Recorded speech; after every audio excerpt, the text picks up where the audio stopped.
الله على سيدنا محمد وعلى آله وصحبه وسلم. Nama saya Airlines Pegawai Perkhidmatan Kabin Auda. Penerbangan hari ini diketuai oleh Kapten Andrew Baker dan akan mengambil masa selama 2 jam dan 2 minit. Untuk keselamatan Auda, sila letakkan bagasi Auda di ruang penaruhan di atas.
Safety in the cabin is Cabin Service Officer Omar.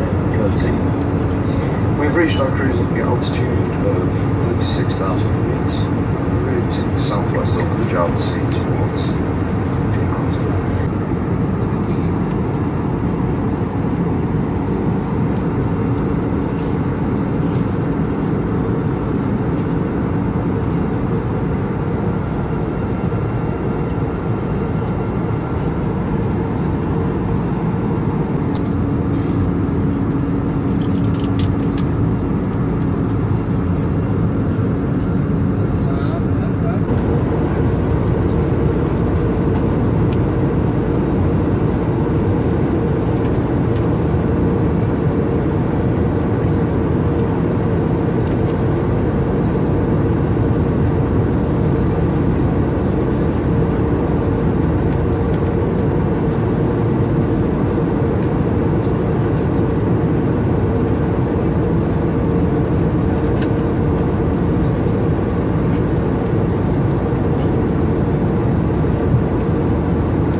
descent, please return to your seat, fasten your seatbelt, put your seat back upright, and ensure your 3 zipper footrest and video monitors are properly stowed. All portable electronic devices must now be switched off and plugged. Thank you.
Tetamu yang dihormati, ini adalah Bandar Udara Sorkarno Hatta Jakarta, di mana waktu tempatan menunjukkan pukul 12.06 tengah hari.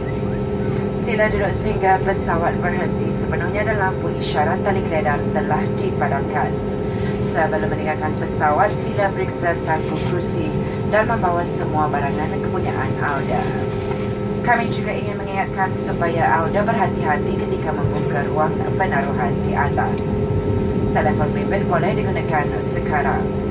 Terima kasih kerana pilih untuk terbang bersama perkhidmatan perkongsian kod penerbangan Diraja Brunei dengan penerbangan Garuda Indonesia. Semoga kita jumpa lagi di masa akan datang.